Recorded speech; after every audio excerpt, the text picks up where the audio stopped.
So just as a little brief summary, as you know, when a patient goes through an IVF journey, the process consists in a number of steps.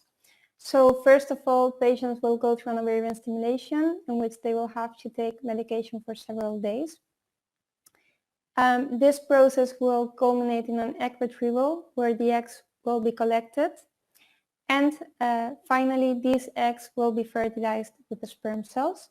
The resulting embryos will be left in observation for up to 5 days. It can also be less, depending on the situation of the patient. And the embryos which have nice quality will be transferred or cryopreserved. So this would be a little summary of the whole process. So we're going to start speaking about some techniques that are used in the embryology laboratory. Well, it's called a complete guide, but this would be impossible in an hour. So we're just going to make a little summary. At the first step, we could say that the first techniques that are used in the laboratory occur the day of the egg retrieval. So on one hand, when we retrieve the eggs, the first thing that we will do is to remove the cells that surround the eggs to see if the eggs are mature and if they are viable to be fertilized. But eggs are always limited in number. So basically, no such thing as a technique to select the eggs exists because all the viable embryos, all the viable eggs, if they are mature, will be fertilized. On the contrary, every sperm sample has millions and millions of sperm cells.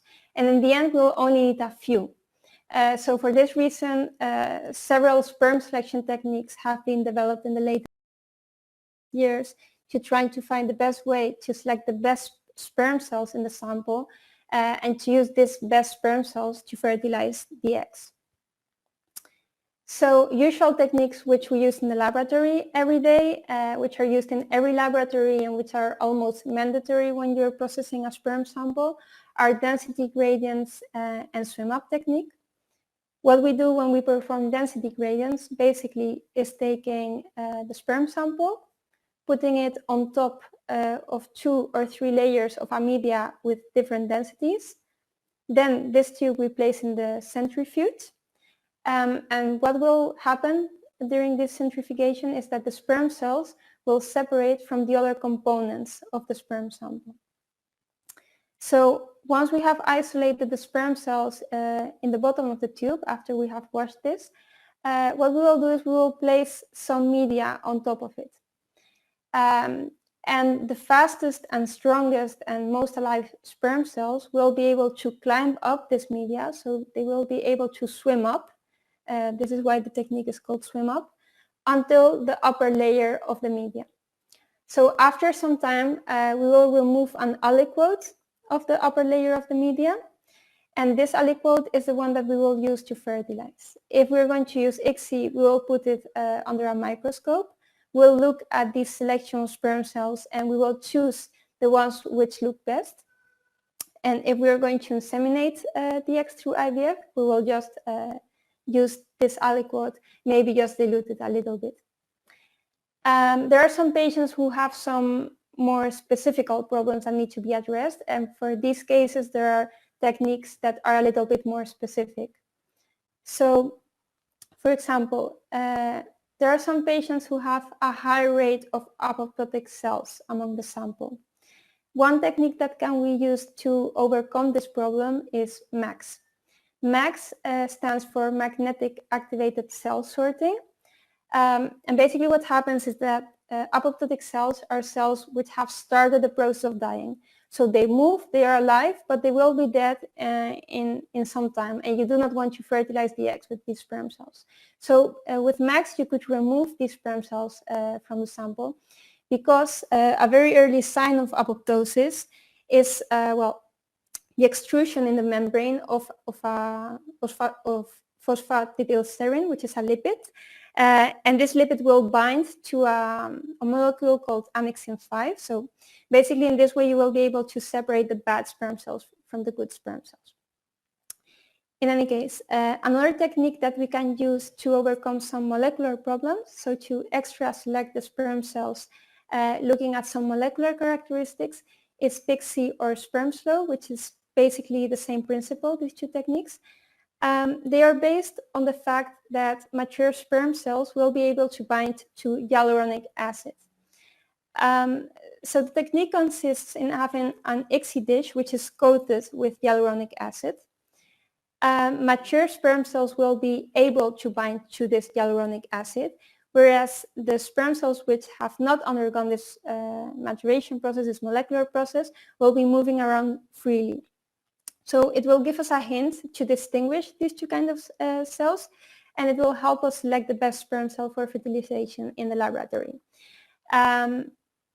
Another extra technique which is possible to use for cases of sperm cells which have morphology problems is MSERM.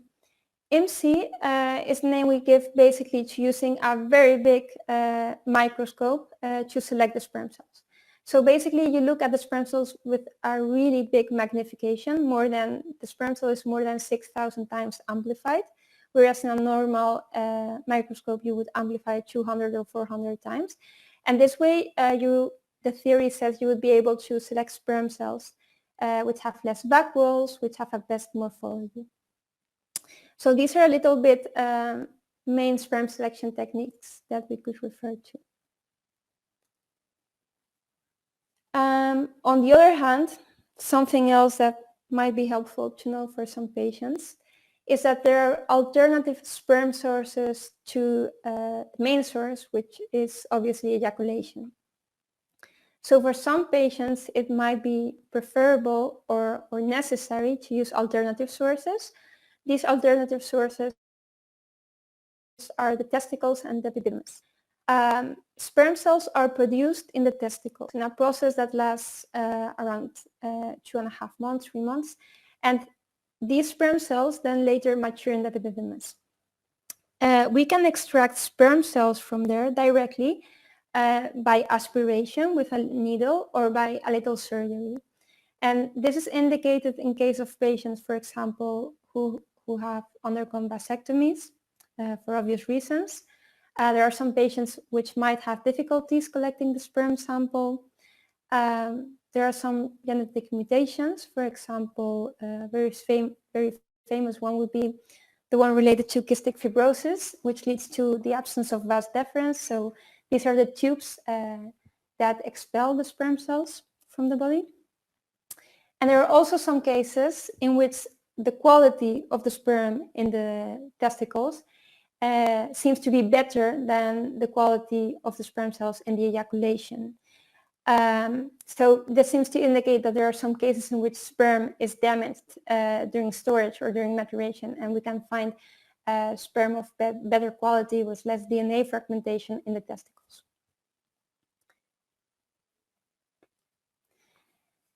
In any case, once that we have the mature eggs and once that we have selected the sperm cells, the next step is fertilization. So fertilization can happen by either one of two main techniques. It can happen through ICSI. ICSI stands for intracytoplasmatic sperm injection. And through this technique, what we will do is we'll directly microinject the sperm cell into the egg under a microscope with two micropipettes. One is holding the egg and the other one injects the sperm into the egg. The other technique is conventional insemination. In this technique, you have some droplets of media, and this media basically is your aliquot with sperm cells. You place the egg in these droplets, and the sperm cells will compete to naturally fertilize the eggs. So pros and cons of these two techniques. We all like IVF because it's more natural. So intuitively, it seems less invasive, let's say. Problem is, IVF has more risks because you're not really making sure the sperm cell reaches the place that it should reach. So it can happen that the next day you find there's a failure of fertilization. So basically none of the eggs fertilized. And usually there's also a higher rate of abnormal fertilization. So for example, there's a higher rate of embryos which have 3 pronuclei instead of 2 pronuclei. So you might miss out on some viable eggs. So the embryologist will decide which of the two techniques to use, depending on the egg quality, depending on the sperm quality, and depending on the previous history of the patient.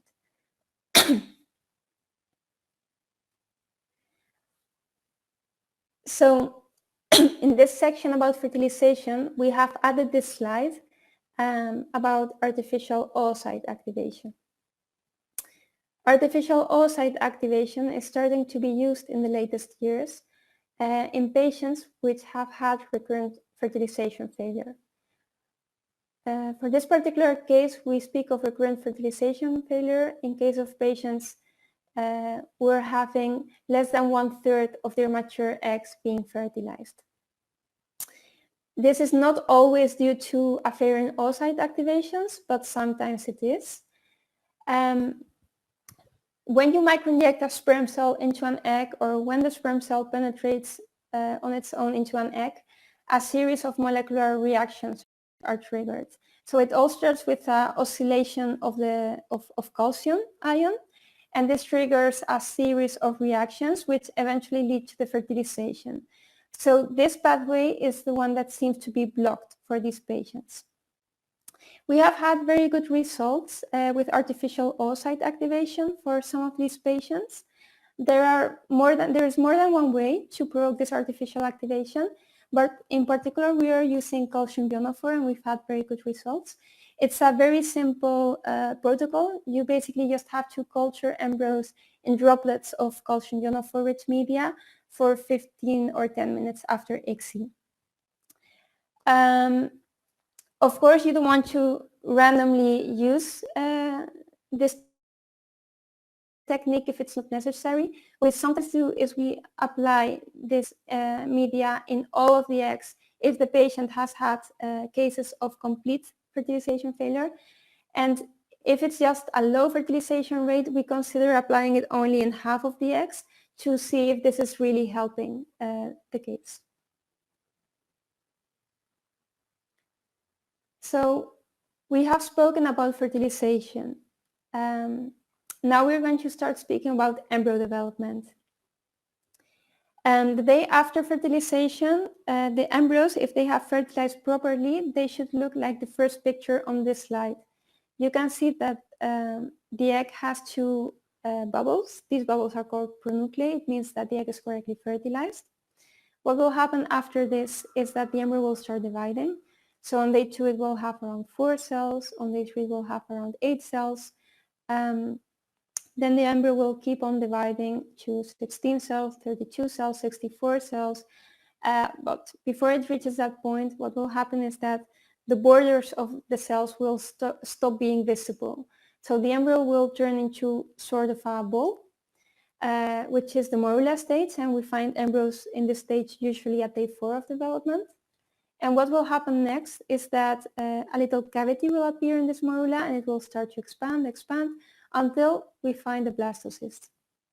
The blastocyst is a very defined structure of an embryo. You can see it on the last image of this slide. Basically, it's composed of 2 parts.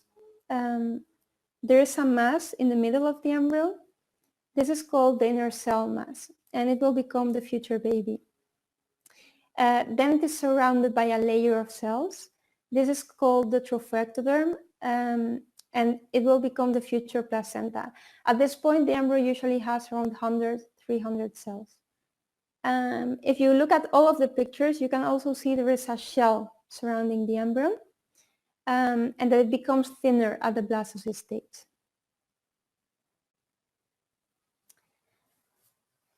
So more and more, we are tending to leave embryos in culture until day 5 of development. Why is this? Here we have an example of a patient who has 6 embryos. And again, we have chosen this example because it shows very well how embryo classification on day 3 of development is not always reliable. So if we look at embryos 2 and 5 in this picture, they look really nice for embryos on day 3. One has 8 cells, the other one has around 10 cells. Very symmetrical, stage-specific, very little fragmentation. they look really nice. But if we look at their equivalent on day 5, these embryos of the pool failed to become good quality blastocysts. However, if we look at embryos 1 and 4, at this static point, they do not look as promising as embryos 2 and 5. However, when we look at day 5, these were the embryos of the pool which actually became good quality blastocysts.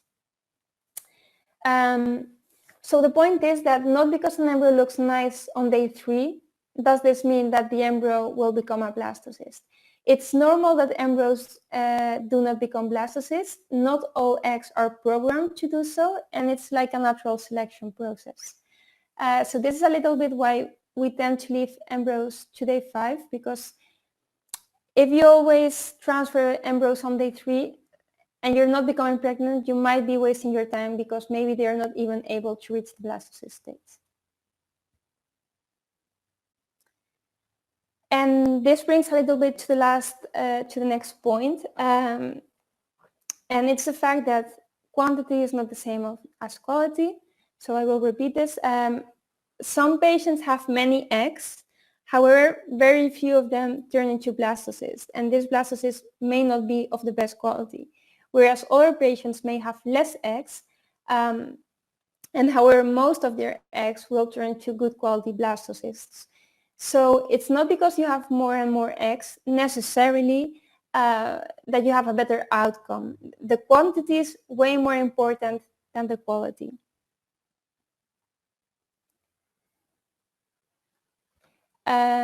So nowadays we have a very powerful tool to evaluate embryo development. This is called time-lapse incubators.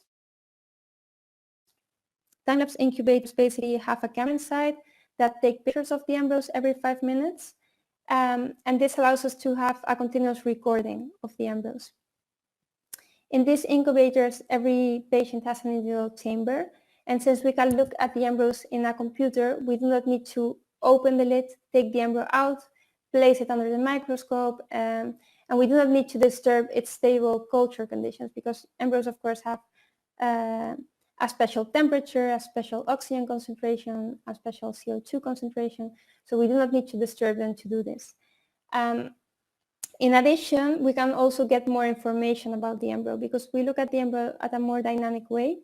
We can make a morphokinetic analysis of the embryo, and we can study if the embryo has direct cleavages, irregular divisions, if the cell cycles are synchronical, how much the cell cycles last.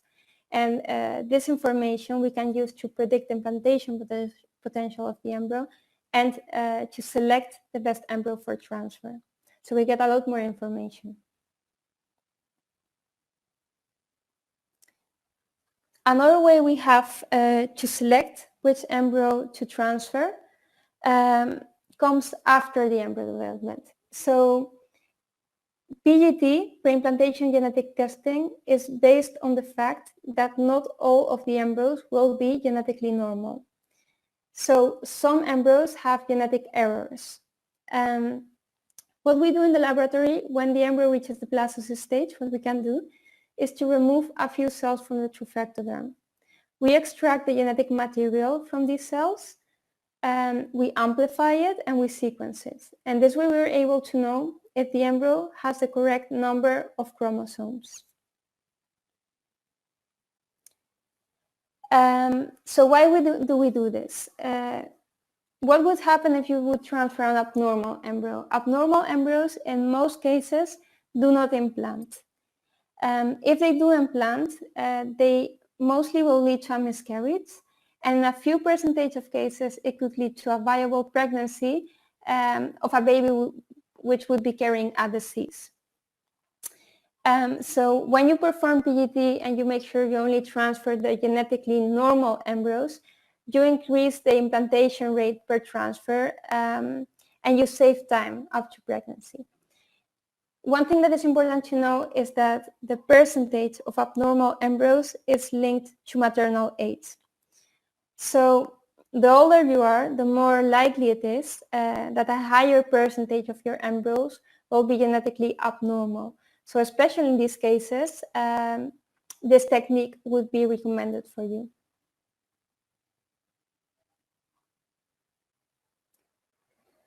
So next, when we already have decided which embryo we want to transfer, there are also some techniques that have been studied that are starting to be applied to try to increase the implantation rate of these particular embryos. So we talked before about the shell that the embryos have around them. Embryos are like chicken eggs.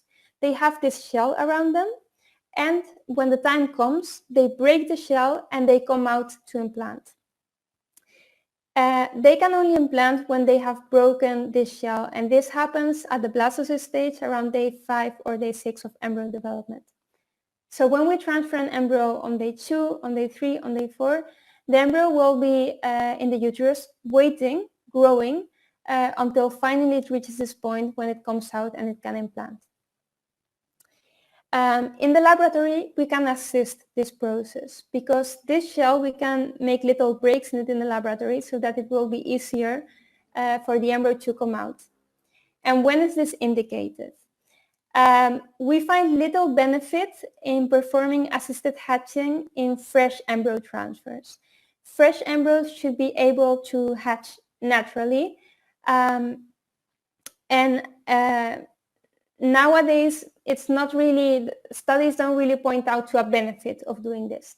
However, there's a consensus that when you freeze an embryo and you later thaw it, the zona pellucida, so the shell, might be hardened, and the implantation potential increases when you perform assisted hatching before transferring the embryo.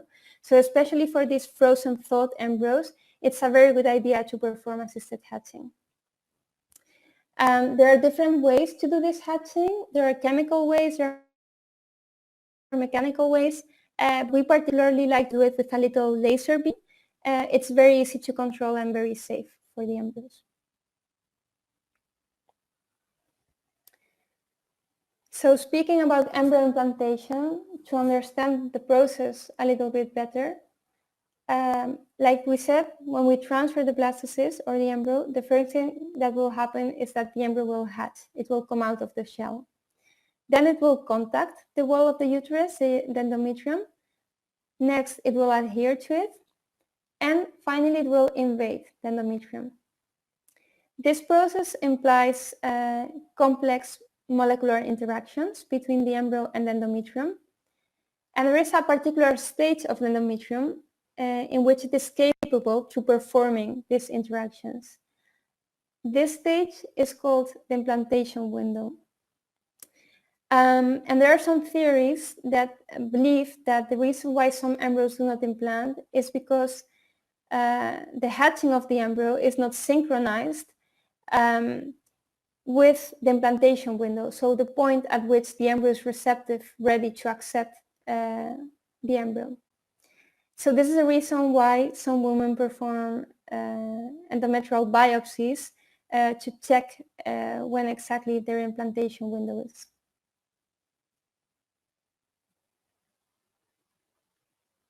So finally, I'm just going to speak about one more technique, which is related to embryo transfer. Embryos are always transferred with some culture media, and embryo glue is basically a media which is rich in hyaluronic acid. So this makes the media a little bit more viscous, and the idea is that it will help the embryo stick to the endometrium. Hyaluronic acid is a molecule that is present in the extracellular matrix of most cells in the body. It's a natural component. It sometimes helps cells interact between each other. And some studies state that hyaluronic acid concentration increases a lot before implantation, and when the embryo has already implanted, it decreases. So it does make some scientific sense to think that this media could somehow slightly improve the adherence of the embryo to the endometrium. So thank you very much for your attention. I expect maybe you will have some questions about these techniques, or maybe some out about